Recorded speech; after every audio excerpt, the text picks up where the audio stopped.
Hello, welcome to Ian's PVO, Points of View. This is my take on the world.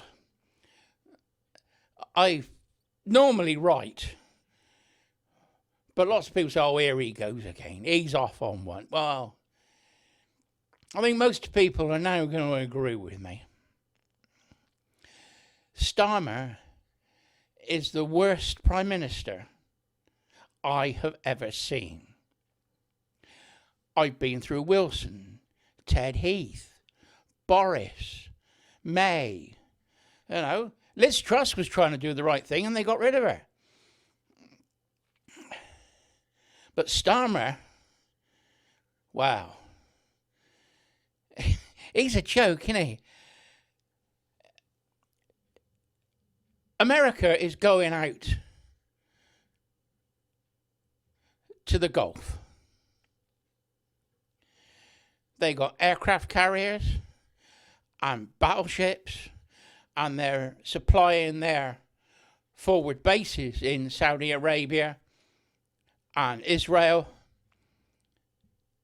And the first thing Starmer does is tell Trump that he can't use our air bases.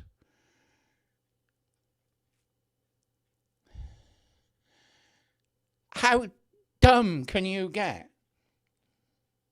Most of the terrorist attacks in this country are funded or helped by the regime of Iran, the extreme Muslim management of Iran. Toosey explains that the Islamists came in, they worked with the communists to get rid of the Shah, and then they dumped the communists and took over. Now, you look at the extreme Muslims here, and who are they linking themselves with? The Labour Party and Green. Is the same thing going to happen here? If the Greens and Labour get into government together, which is a possibility if we don't vote reform, is the same thing going to happen here? We've seen Muslim mayors what they do. They have Sharia courts already in this country. Although church courts are illegal under the Bill of Rights of 1688. See, what we had during James II was we had the Catholic Church had its own courts, ecclesiastical courts. And people were brought before them and charged. So the Bill of Rights outlawed religious courts.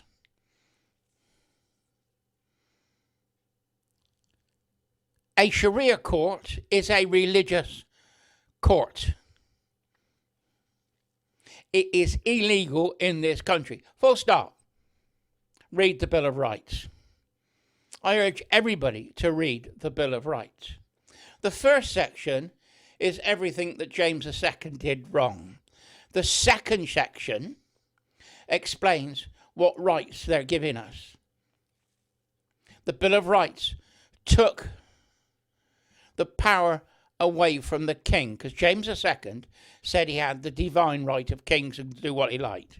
He was basically a dictator, which is much like Starmer's doing now. Starmer hasn't got the divine right of a king.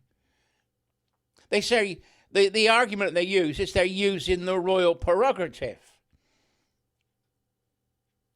Well, in other words, they're thinking they've got the divine right to kings to decide what they want. The power lies within the Commons and the Lords and the King. It used to be the Queen, but now it's the King. The King is the head of state, but he has no power. That power was taken away from him by the Bill of Rights. He's still the head of the Church of England.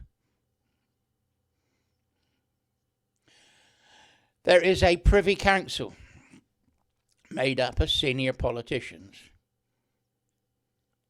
and they advised the king. Now, you've got to imagine that Starmer has a very loyal following with woke press. So stories that come out of the woke press, you necessarily won't know if they've come from Number 10 press office or not, or the Labour Party press office. They're going on about the king knowing about Andrew. Well, he might. We all knew that Epstein and Andrew were mates. We all knew what was going on. It was in the press. It was everywhere. I read it in the Telegraph on a train going to London when I was in the civil service. And that article in the Telegraph suggested that Andrew was being blackmailed. It was a question that was asked at the time. Now, if it was in the Telegraph, the Queen must have known, and the Prince of Wales, which was Charles, must have known as well. Now, as king, they're saying, oh, he should have done something. He should do something. He should do this. He should do that. Now, hang on a minute. As I've already said, the power of the king has been taken away from him. He has not got the divine right of a king. He can't do anything without the okay of the Prime Minister, Foreign Secretary, and the Attorney General, and some members of the Privy Council. They would advise him. Now, if he was told about Andrew, and he knew, which we don't know how much he did know, but we know what we knew. We suspected what was going on. Anybody that was following this story seriously. The Privy Council and the Prime Minister at the time may have told him not to say anything. Oh, don't say anything, it's going to... But then we find out that Blair was Prime Minister at the time, when it first came out, and Boris was afterwards. But we found out that Mandelson, who was mates with Epstein, which we didn't know, is also on the Privy Council advising the Prime Minister. He's also advising the Prime Minister now, before he got sacked. So he's saying, don't let the king say anything. It'll upset the royalty, all the rest of it. To save their own skins. I suspect that is what happened. The king's hands have been tied by the government of the day. Labour under Tony Blair. Look what he did to the Queen, made her go out and make a press conference when Di died. He then would scupper any thought of the Prince of Wales, Charlie, doing anything at the time. And now, Starmer may be stopping the king doing something. That's my take on it. That's my point of view. I stand to be corrected, but I think I'm near the truth. Now, let's get back to the war. We're in this if we like it or not. We're just going to turn up too late. I can see the Iran government is falling. We had a month of demonstrations from the people of Iran against the extreme Muslim IRGC government. Trump said, don't worry, we're on our way. Then the woke media, the lefty media, was saying, where's Trump? Why ain't Trump doing anything? He don't want to do anything. And when he hit him, he hit him. 30 minutes. They hit 1,000 targets with the help of the Israeli Air Force as well. The Israelis are said to have boots on the ground, which would be Mossad, which is like this American CIA and like our MI6. They will be finding out targets. One Israeli channel I was watching explained that the Israelis had hacked the television cameras,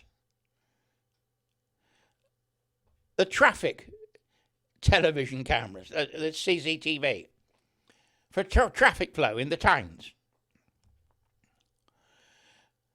And with the software, the number plate recognition, they could tell whose car it was. So they knew what IRGC members were in and where they were going. So when they had a meeting, the Israelis knew where they are and bombed it. That's how they got the Ayatollah. They also said that they couldn't find the silos with the missiles.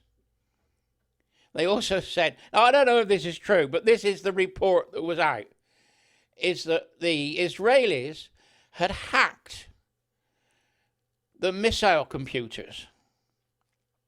And what they'd done is they'd opened the silos halfway, so the missiles couldn't be fired, but they could be spotted by satellite. And then they bombed them to try and stop the missiles. Start with, Iran was sending drones, hundreds of them. They reckon 500 drones or something have been sent out to different countries. Saudi Arabia, Qatar, UAE, and of course Israel. They reckon Saudi UAE, that area there, has had more drones and missiles than Israel has. Israel has got a defence system and is knocking down around about 90% of the drones and missiles. UAE is said to be knocking out at least 70%, it may be as high as 80%.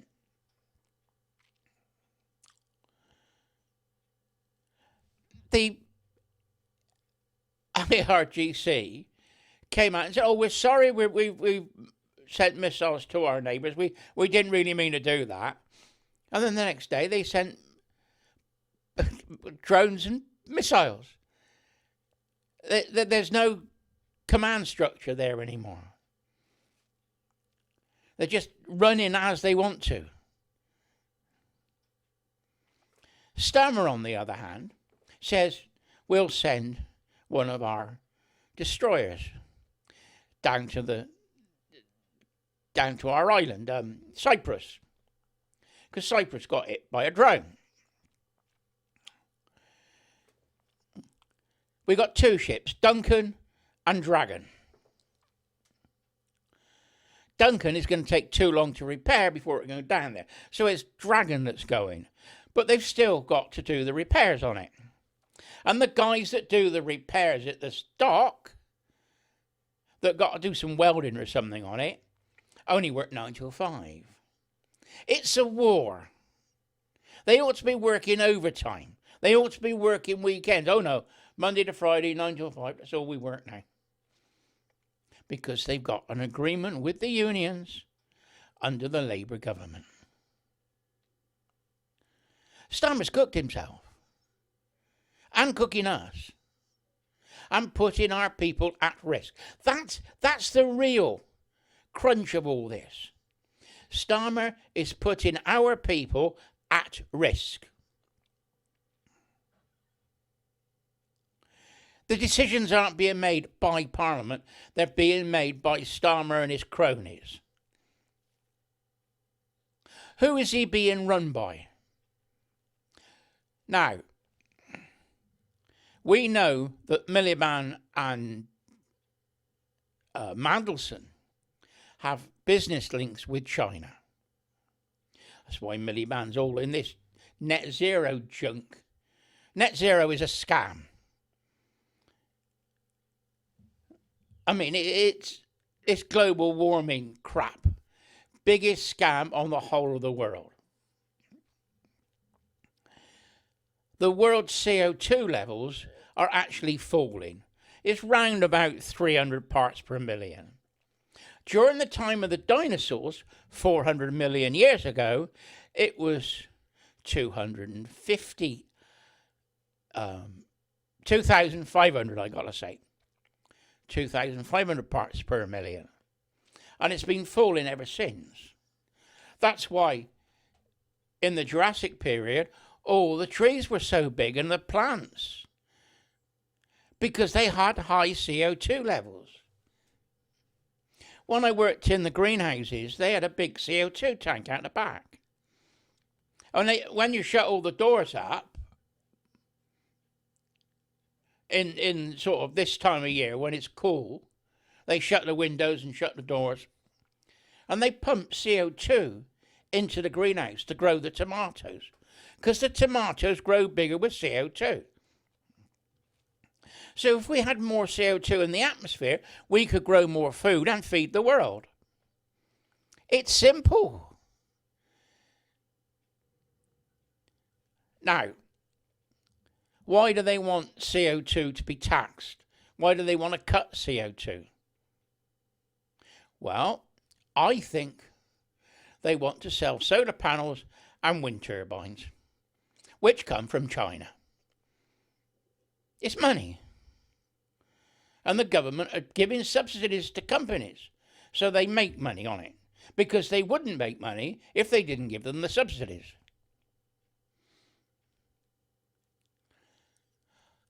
If in business you want a level playing field, you know, when you go to the wholesalers, you get a trade price and then you get a retail price is what you want. And then you got VAT on top of that. Now everybody pays the trade price. And that normally allows you, in my trade, about 50% profit margin. Some stuff there was only 20 or 30%, because you had to be competitive with other people.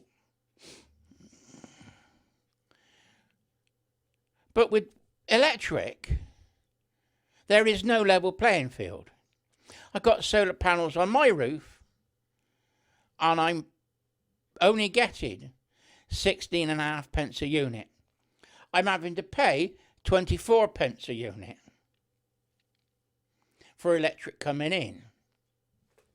It's reported that the solar farms could be getting 35 pence a unit because of the government subsidies. Why aren't they getting the same money that I'm getting, which is the 16.5%, 16.5p a unit? They're getting almost double. That is an unfair advantage. And it's the only way they can make it profitable for the companies to do it.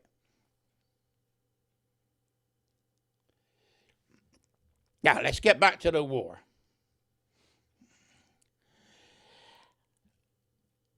HMS Dragon is still in dock. They're still repairing it, and it's not likely to go to this week. They said earlier in the week, now they're saying later in the week.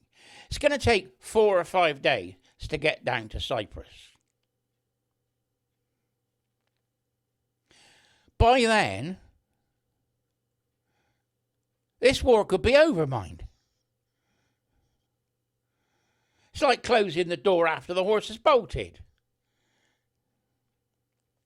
Dither in Starmer has put our people at risk. It was reported on GB News yesterday. There's 140,000 Brits in the Middle East want to come home. And the government are trying to organise flights. Well, if there's American planes valuable, he ain't going to ask Trump, because he hates Trump. And that's the reason why he didn't go down. Not only is he being managed by somebody, he wants the Muslim votes in May, so he can't attack a Muslim country. That's one side of the story. You've got China's business with solar panels and wind turbines. Is that not allowing Starmer to make the decision to use our forces to protect our own people? Because he sure ain't working for us.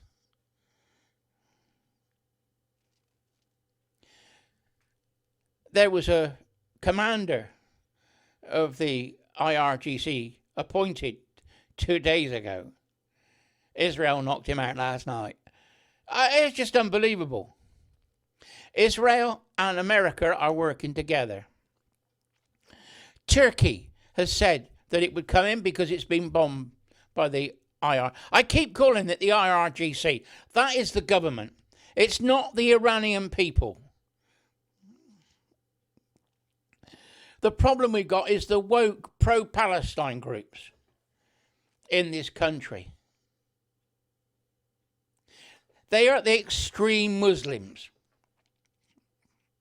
Like any extremists. You don't want them around, I tell you. And we still can't stop the boats coming across the channel.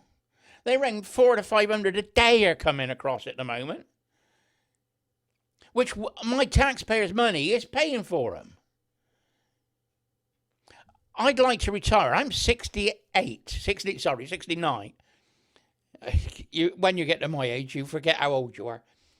I'm still 21. Now, I'd like to retire and have enough money to be able to live. And I can't. So I've got to work, and I'm working part-time. I can't do 8 hours a day now. And I've been out this morning. I've been out to the workshop, and I've done a couple of hours. I'll sit down now, and I'll have my lunch. And then I'll go back out for another hour or 2 hours. I can't work long hours like I used to when I was younger. But I can do work. And I can charge for work. Because I know how long it takes to do a job. You know, one job, last week I did one job. 3 hours work. I had some lathe work to do. To blank something out. I needed to repair the lathe because the lathe was playing up. That was the first day. The second day I blanked it out, but I wasn't feeling too good. So I didn't do anything in the afternoon. So I went out in the next day, I had it blanked out, I finished it off, polished it up, and put it in. 3 hours, it was still 3 hours work on the job, but it took me 3 days. And this is what I find. Because I'm not as fit as I used to be, jobs take me longer. Still take me the same amount of time to do the job, but it's spread over a couple of days. Now, how can I afford to live under this Labour government? I'm not really fat enough to move to the States. I've been offered a job in the States. In a gunsmiths out there. I'd love to go. But I'm not fit enough. And in America, you've got to work. You don't get paid if you don't work. And I'm not fit enough to work. I can poodle along and do small jobs. But I find it very difficult to get down and really do production work now. So I think we're under the tyranny of this Labour government. They're trying to stop jury trials. This is how tyranny worked. This is what happened under James II, which gave us the Bill of Rights, which gave us the right to a fair trial. You had the right to a hearing. That was 1354. I think it was Edward III, I think. That's where we get the phrase due process of law. And that created the lawyers. You had one side and the other side. And accusers could be defended. But if you've only got one judge, how do you defend yourself? You haven't got 12 of your peers. Because I tell you what, the prosecution absolutely lied. I've had cases where the police have tried to do me, and the police have literally lied to my face. So if they're prepared to lie to my face, they're definitely going to lie in court. And the police officer is supposed to be trusted. This is the tyranny of this Labour government. And it's not only just this government, it's now on steroids. It was bad enough under Boris and under Blair. It started under Blair. Got no respect for the police anymore. Got no respect for our politicians. I used to look up to politicians. They were clever people. They were educated. Now look what we got. Would you give any of the front bench a job? You know, and this is the state we're in. And we still can't put a ship out to defend Cyprus. UAE has asked for help. And we haven't got anything to send them.